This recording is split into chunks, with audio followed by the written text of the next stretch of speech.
Buenos días. Hoy vamos a comenzar con la clase número 6. Seguimos trabajando sobre los compuestos orgánicos y en el día de hoy vamos a desarrollar las proteínas.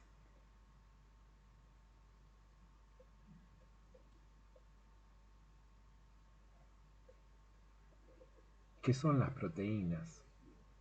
Son polímeros formados por monómeros llamados aminoácidos, o sea, son macromoléculas, al igual que un polisacárido, al igual que un ácido nucleico.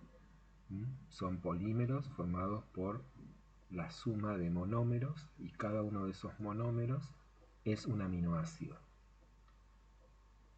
En la naturaleza hay 20 aminoácidos que se combinan como las letras de un alfabeto, que con esas letras, al combinarse de maneras diferentes y de distintas longitudes, van formando miles de palabras. Bueno, en el caso de las proteínas lo mismo. Con 20 aminoácidos surgen miles de proteínas.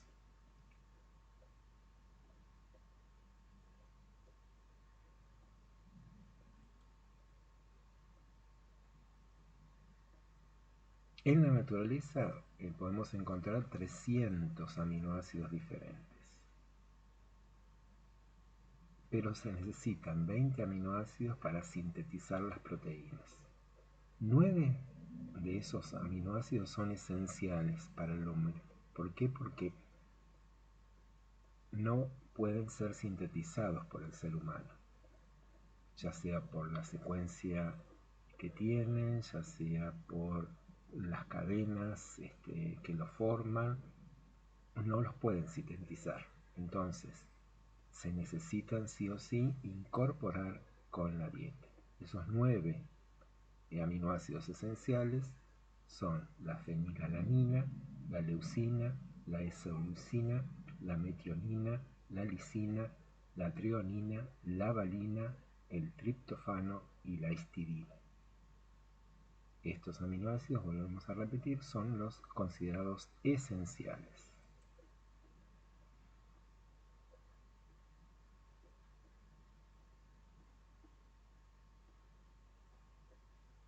Y aquí tenemos los no esenciales: alanina, cisteína, glicina, tirosina, asparagina, glutamato, prolina, arginina, aspartato, glutamina, serina.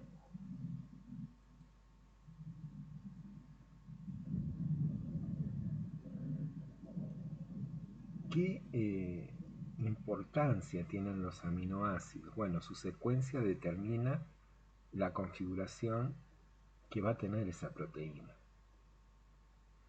O sea que la cantidad de aminoácidos que tenga esa proteína, la secuencia de aminoácidos que va a tener y la configuración espacial que va a adquirir la proteína están determinadas por esos aminoácidos.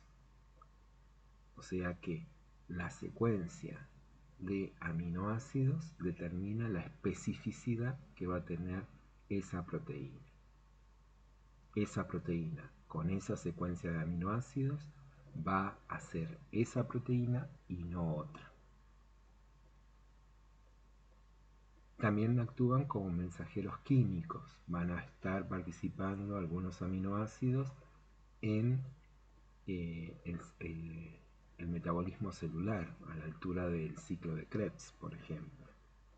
Son precursores de diversas moléculas complejas que contienen nitrógeno, por ejemplo, las bases nitrogenadas, y son intermediarios metabólicos.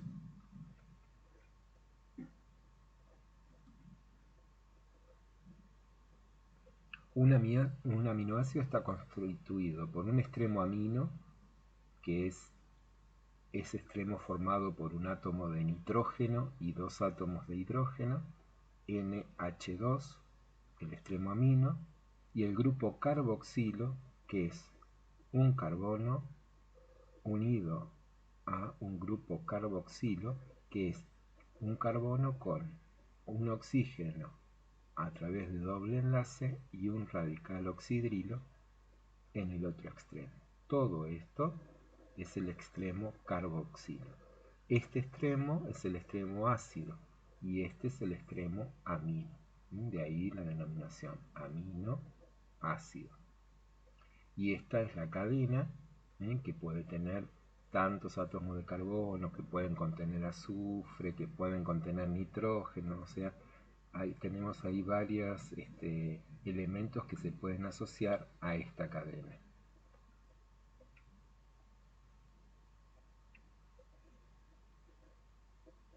Si tenemos que definir qué son los aminoácidos, son ácidos orgánicos con un grupo amino en posición alfa.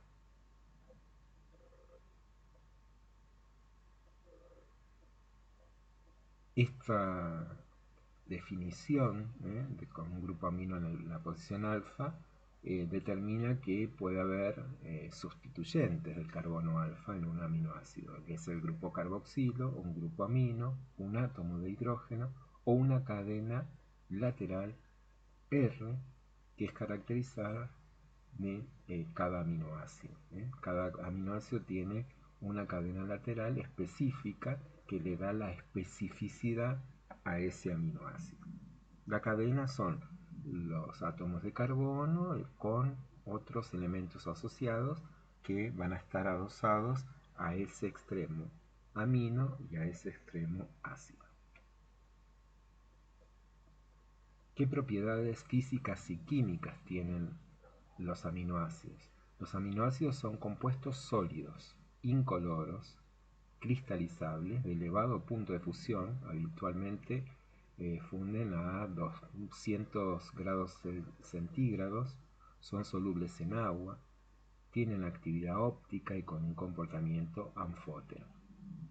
La actividad óptica tiene que ver con la isomería, o sea que también acá en los aminoácidos vamos a poder encontrar distintos tipos de aminoácidos que tienen la misma fórmula molecular, pero su estructura varía, lo que hace que varíe las propiedades de ese aminoácido. Por eso vamos a tener, por ejemplo, L-aminoácidos,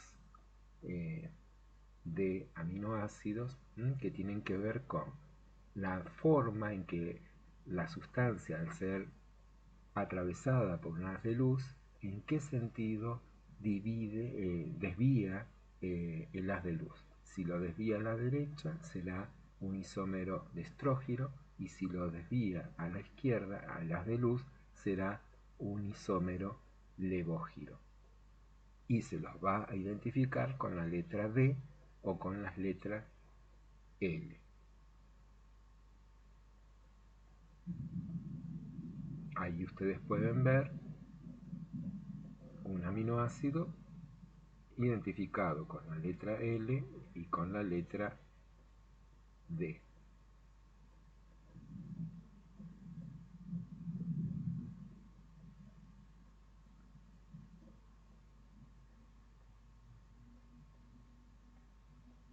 Justamente como el aminoácido tiene un extremo ácido y un extremo amino, es una sustancia anfótera porque puede reaccionar. Ya puede reaccionar como un ácido o como si fuera una base.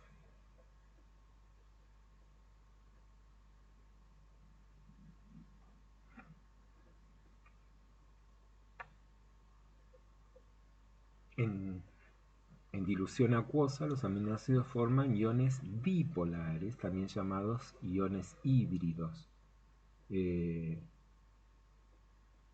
Poseen igual número de cargas positivas y negativas, tienen un punto isoeléctrico, que es el pH en el que el aminoácido forma un híbrido, o sea que se transforma en un ion donde posee igual números de cargas positivas que negativas.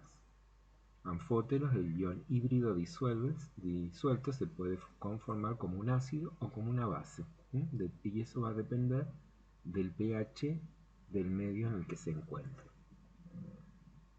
por esta propiedad que tienen de comportarse como un ácido o como una base, los aminoácidos pueden regular el pH del organismo.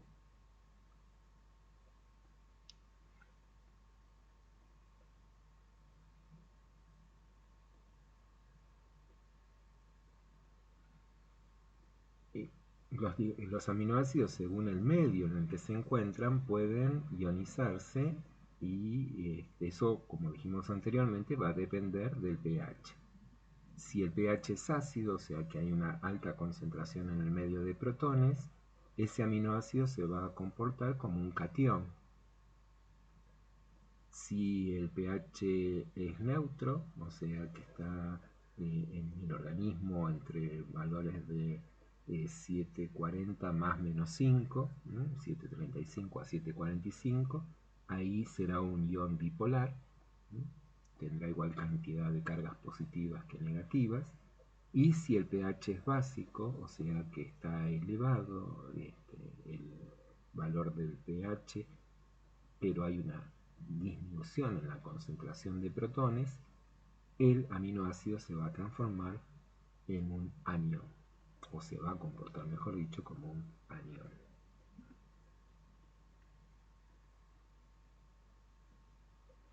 Acá está lo que les decía anteriormente sobre esta propiedad óptica de los aminoácidos, donde podemos ver que tienen la misma conformación molecular, o sea, tiene la misma cantidad de átomos, los mismos tipos de átomos, distribuidos de la misma manera, nada más que, fíjense, en el caso de la izquierda, el grupo amino se encuentra a la izquierda del carbono y en el caso de la derecha, el grupo amino se encuentra a la derecha.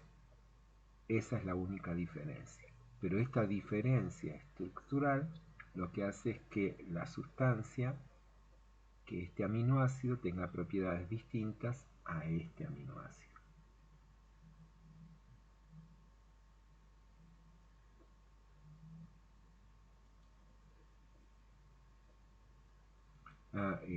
Esto también me sirve para... Este es el carbono alfa. El carbono alfa es el carbono que está unido a 4 elementos distintos. Está unido al grupo carboxilo, está unido al grupo amino,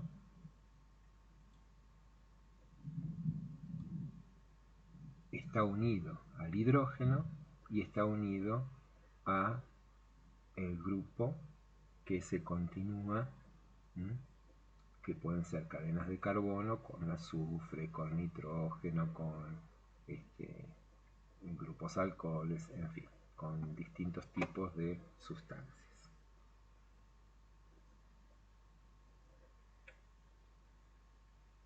Bueno, acá tenemos aminoácidos ácidos y aminoácidos básicos. El ácido aspartático, el ácido glutámico, como aminoácidos que se comportan de manera ácida, y acá tenemos aminoácidos que se comportan de manera básica, que es la lisina, la arginina y la histidina.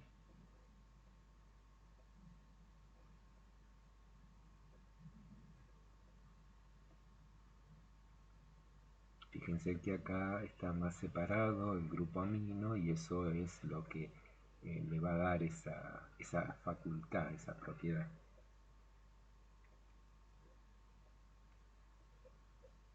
Bueno, acá tenemos una proteína simbolizada con esta cadena de aminoácidos que forman esta macromolécula.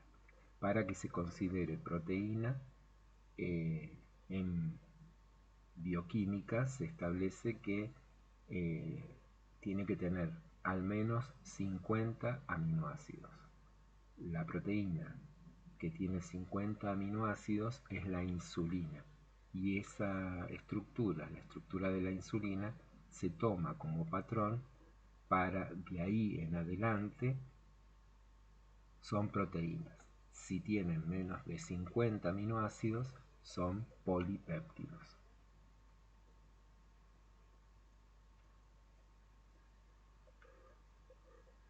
Acá tenemos el grupo amino y el grupo carboxilo.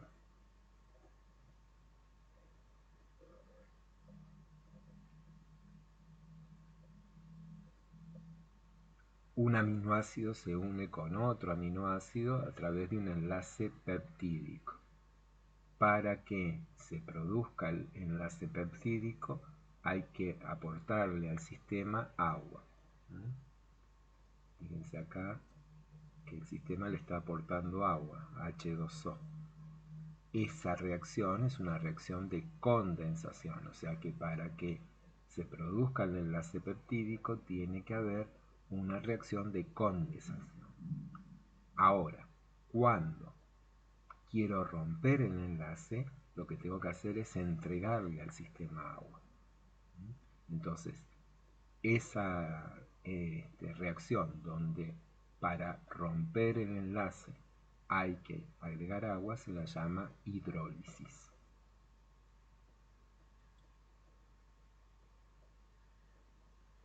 Según la función, las proteínas se clasifican en enzimas.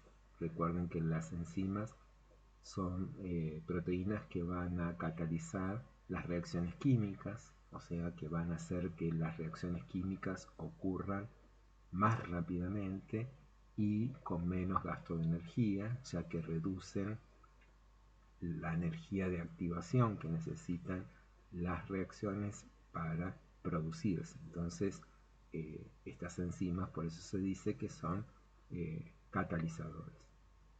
Sirven para el transporte, por ejemplo la hemoglobina que transporta oxígeno.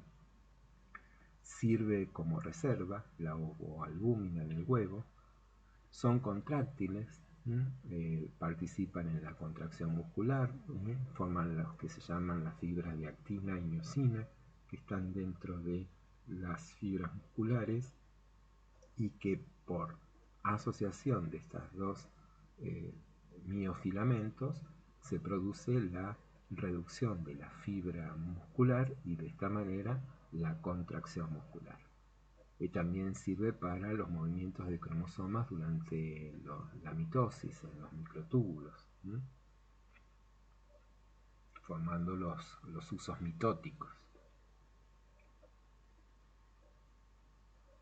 Entonces tenemos por función algunas que son estructurales, como las que vamos a encontrar en el tejido conjuntivo para formar la matriz del tejido conjuntivo, las fibras de colágeno, las fibras de queratina que van a servir para proteger a las células epiteliales, por ejemplo, de la acción del aire. Van a haber proteínas reguladoras, como por ejemplo la insulina y las hormonas de crecimiento. Va a haber transportadoras, como dijimos, la hemoglobina, inmunológica, los anticuerpos, que van a ser proteínas, la función de enzimas, como por ejemplo la pepsina.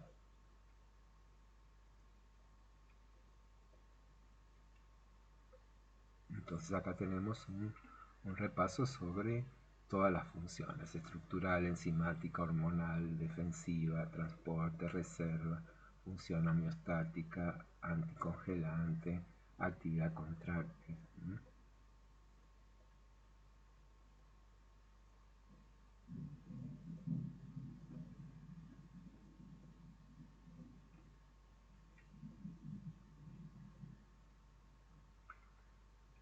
¿Cómo se clasifican? Según el número de grupos carboxilos y básicos. Se clasifican en aminoácidos ácidos, básicos o neutros, o según la presencia o no de grupos químicos polares en su cadena lateral.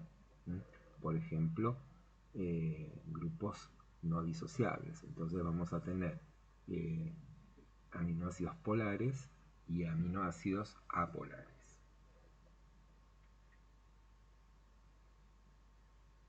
Bien, hace un rato les dije que la secuencia de aminoácidos va a determinar las características de la proteína, va a dar su especificidad, y esa especificidad está dada por la estructura que esa proteína adquiera en el espacio. Entonces tenemos la estructura primaria. Toda proteína cuando se forma, recordemos que las proteínas se forman en el citoplasma, en el ribosoma, a partir de la traducción que hace el ARN mensajero con el ARN ribosomal, de transferencia, perdón, y en el ribosoma se produce la unión de los aminoácidos. Esa unión peptídica que se produce a nivel de los ribosomas va a ir formando la cadena de aminoácidos que va a formar esa proteína. Esa cadena de aminoácidos constituye la estructura primaria de la proteína y es la que le da la especificidad, es la que determina qué proteína va a ser. Ahora, esa cadena puede seguir evolucionando y puede plegarse formando una estructura secundaria. Esto es cuando los aminoácidos comienzan a interactuar entre ellos a través de enlaces puente de hidrógeno y de esta manera van a ir configurándose como una hélice.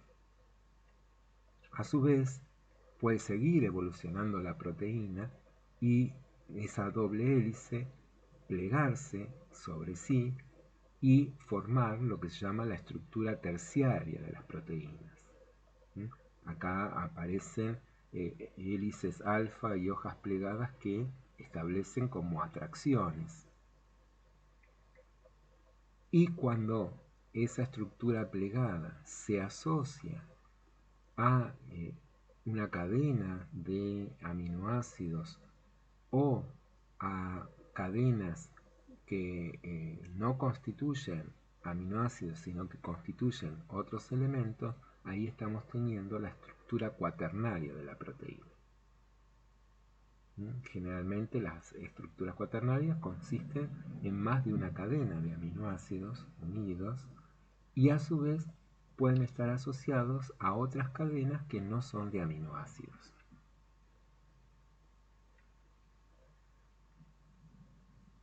Entonces, tenemos una estructura primaria donde hay unión peptídica.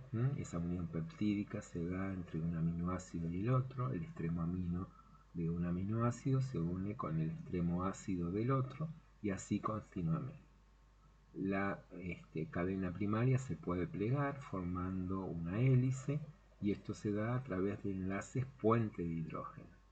Lo mismo puede ocurrir en un plegamiento de esa hélice formando una estructura terciaria, también llamada globular. Acá hay enlaces de puente de hidrógeno, pero también puede haber enlaces disulfuro, o sea, puede existir otro tipo de elementos que tengan los aminoácidos que van a generar la atracción para que esa hélice se vaya plegando sobre sí y formando esta estructura globular. Y por último, la estructura cuaternaria, que son cadenas de aminoácidos que se van uniendo. Ahí hay fuerzas diversas que no son covalentes, que sirven para asociar las distintas subunidades y formar así la estructura cuaternaria.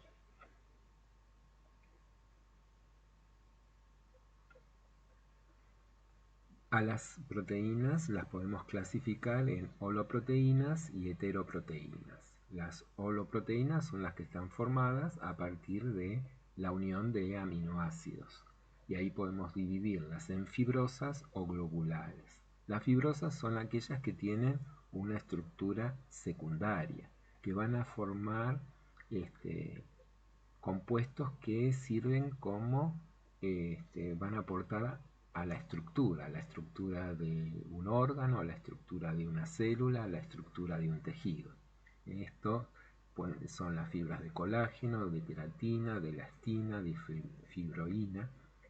Las globulares, que son aquellas que van a tener una estructura terciaria y que van a tener una función más reguladora. Ahí tenemos las albúminas, ovoalbúmina, ceroalbúmina, lactoalbúmina, las globulinas que sirven para la defensa, la alfa-globulinas, beta-globulinas, gamma-globulinas, las histonas que van a servir como un acompañamiento de las moléculas de ADN para ir manteniendo la estructura de esas moléculas de ADN que después se van a asociar para formar cromosomas, y dentro también de las proteínas globulares vamos a tener las diferentes enzimas. En cambio, las heteroproteínas son aquellas proteínas que están unidas a otro grupo.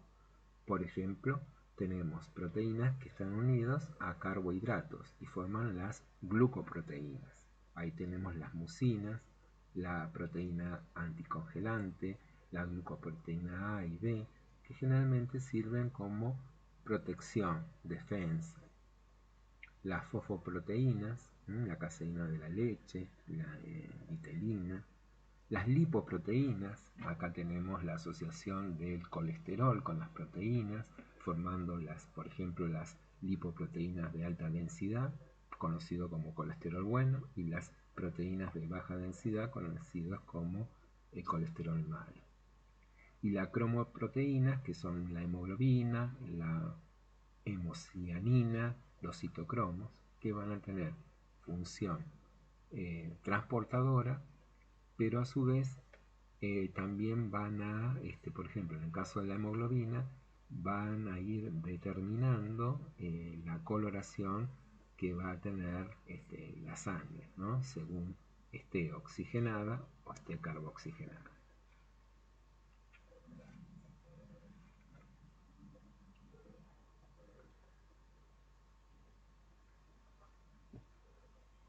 Y acá tenemos algunos ejemplos de las holoproteínas globulares y fibrosas con sus funciones.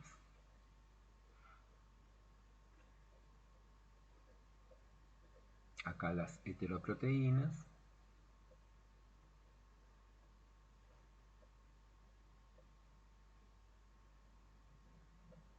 y acá tenemos siempre en la estructura de las heterocíclicas, de las heteroproteínas, tenemos un extremo que es el extremo proteico, que es el que tiene la secuencia de aminoácidos, y un grupo prostético que es el que carece de aminoácidos y que puede ser un carbohidrato, que puede ser un lípido, que puede ser fósforo.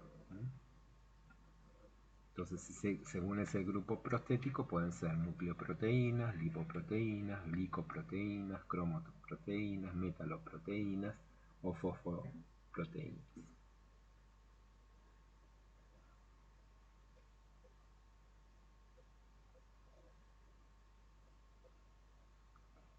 La estructura, entonces, de una proteína determina las propiedades de dicha proteína. La especificidad. ¿Qué proteína es? Está determinada por la secuencia de aminoácidos. La solubilidad. Eso va a determinar si una proteína es soluble en función de su estructura.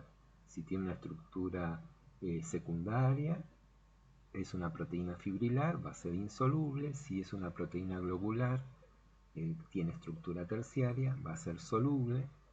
Puede ser apolar hacia el interior e hidrófilo hacia el exterior.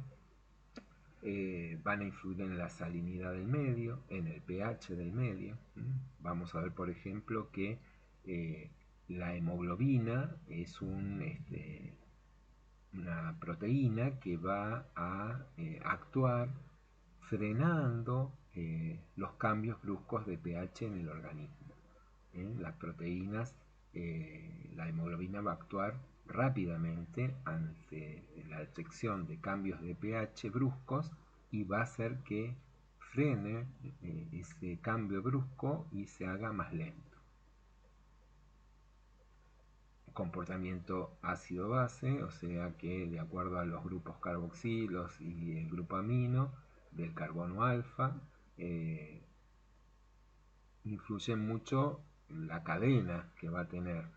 O sea, yo tengo el grupo alfa que tiene el grupo amino, el grupo carboxilo, el hidrógeno y tengo la cadena. De acuerdo a cómo sea la cadena, va a influir en el punto isoeléctrico, ¿m? O sea, el punto en el que la proteína va a estar estabilizada. Y la desnaturalización se debe a cambios de temperatura, de pH, ¿m? Y esa desnaturalización puede ser reversible o irreversible. Generalmente, cuando la desnaturalización se da en el sitio activo, por ejemplo, de una enzima, se alteran esos aminoácidos que forman el sitio activo, pero una vez que pasaron las condiciones desfavorables, se vuelve a restaurar el orden de esos aminoácidos del sitio activo y la enzima vuelve a funcionar. En cambio, si la enzima altera su estructura terciaria, o sea que se rompe la estructura terciaria y queda con una estructura primaria, ahí ya es más difícil que el proceso sea reversible.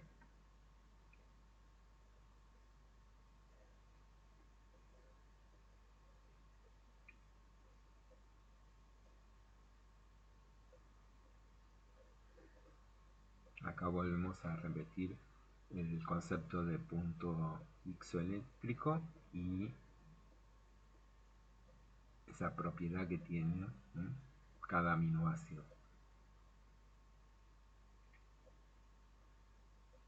Bueno, muchas gracias. Con esto terminamos el encuentro de hoy sobre proteínas. Espero que les haya servido y que a partir de estas ideas que hemos trabajado sigan profundizando en la preparación del tema. Muchas gracias.